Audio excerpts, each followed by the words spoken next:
Greetings and salutations, Interdescents. This is iWolfotech, and here we go with another little fun review for another Game Master screen. I swear I almost have as many Game Master screens as Seth Sarkowski. I might actually have more. But anyways, this is the Game Master screen. It's titled Rage of Demons, which is actually Out of the Abyss. For whatever strange reason, Wizards of the Coast at the beginning of Dungeons & Dragons 5th edition had this strange thing where they had like a campaign overarch name for their adventures, and then they would have a name for that adventure, and that kind of died out because they didn't do multiple series books anymore, apparently. They only did like all-in-one adventure books, which is... It's just not a module anymore. It's just a book with adventure and a bunch of stuff fluffed into it. But anyways, this is made by Gale Force 9. Down here is the product code for it, 73704. Please note that there's two gaps in this product code. There's like two spots where there's no screens. One of them is actually condition tokens that you set on the table next to your mini, and the other one is I have no clue what it is. Haven't found it yet. But as I said, simple cardstock. Fits in with Wizards of the Coast. It's really cheap. It's meant to be thrown away. You got some nice artwork. I literally, every time I try to do this video or I ever try to talk about this character, I literally forget this demon prince's name, or princess if you want to go with the female form. It's good grief, it starts with an M. I could literally look it up right now, and I would. You got Demogorgon over here. You got a dwarf earth warrior. And you have Orcus. And I have no problem remembering those guys' names, but I have a hard time remembering this one's name. And it's bothering the snot out of me that I keep forgetting it. I'm going to literally open up the monster manual. Because she or he is in the monster manual.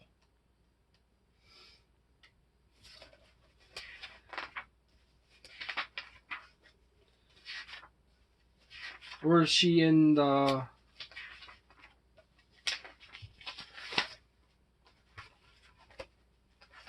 It starts with an M.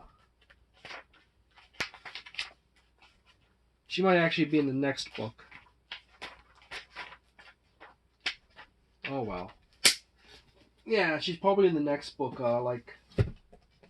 I don't know why I'm like doing this dumb aside thing, where I'm like, oh, it bothers me so much that I cannot remember what she's called. So I literally have to go and look it up now because it bothers the snot out of me.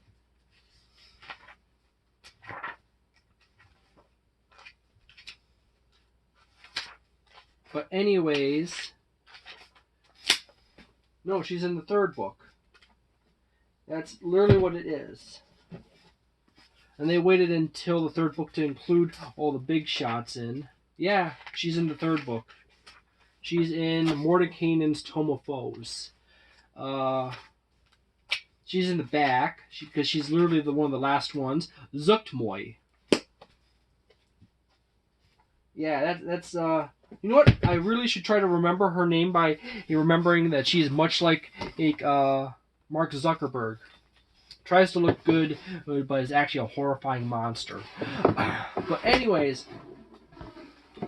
in this screen, you got some nice artwork from the adventure.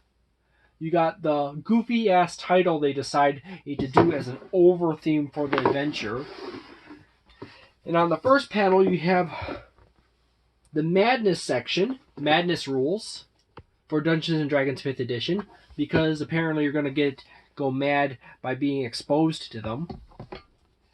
Continuation into the Madness rules. A map of the region in which you are traveling around in. for this, and coming from and escaping to in this situation. More charts and more charts. As I said, everything on this side is all madness. You got the standard map, you got the Underdark travel chart, which includes encounter setup, noticing threats, navigating, mapping, timekeeping, foraging, and frizziness, and random encounter chart over here. And this might actually be quite useful as a secondary screen for your fun adventure. They even got color coding down here for the map. If you look at the map, there's a sort of a grid or a mesh over on the map for different regions. And down here at the bottom, there is a handy dandy grid to keep track of your stuff, what type of region it is, or what it's tied to.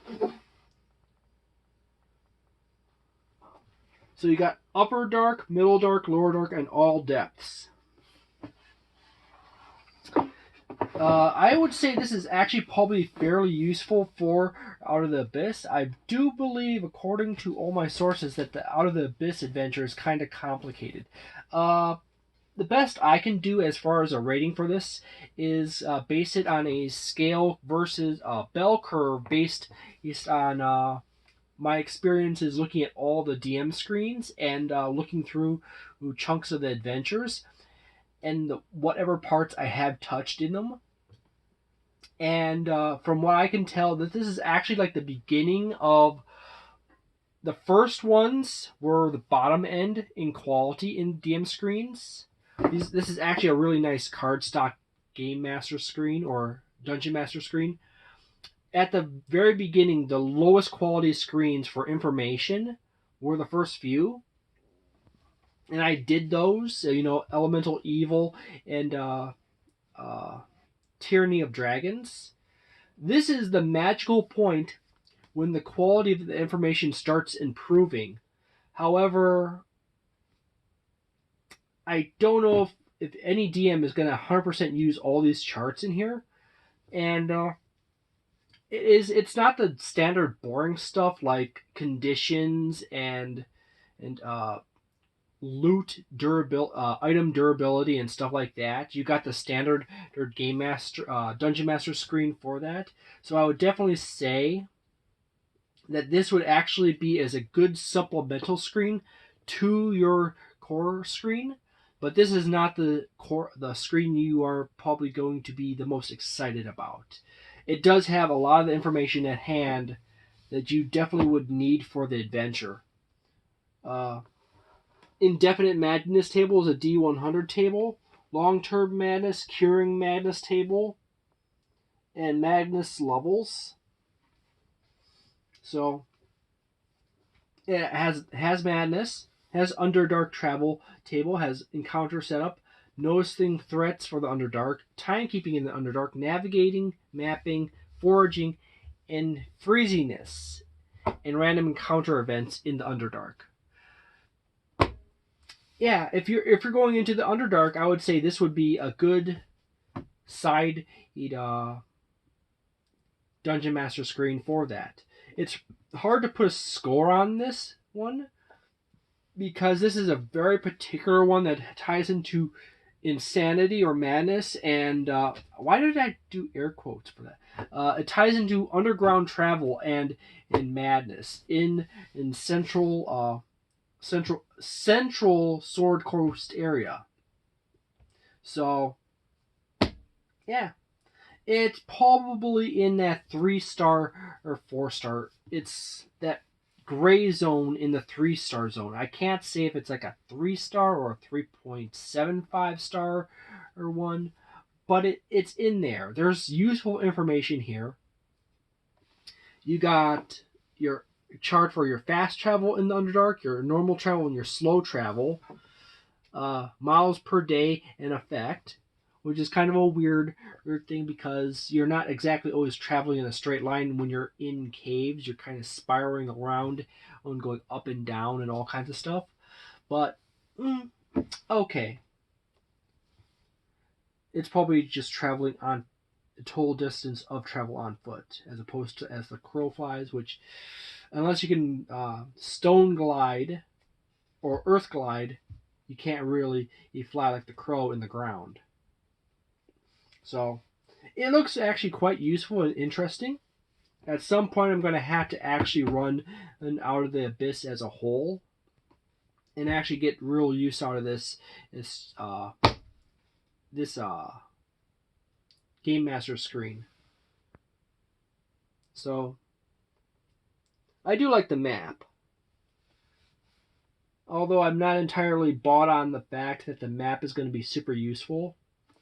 The charts for underground travel and the rules for noticing threats in the underground, navigating and surprise and foraging in the underground might actually be quite useful. And there's a handy dandy terrain encounters chart in here that actually ties to the page count in the book, like the boneyard, the cliff and the ladder, crystal cloisters, fungus cavern, gas leak, gorge, high ledge, horde sounds, etc. So, and then you got, yeah, had to give it a try. I'm probably going to call this like an overview, actually. Thank you very much for watching this video. If you enjoyed it, please leave a like and tell me what you enjoy about it in the comments below. If you dislike this video, tell me in the comments below and hit a dislike on there. And I hope everyone has a delightful day, a nice night, and a wonderful week, and see you next time.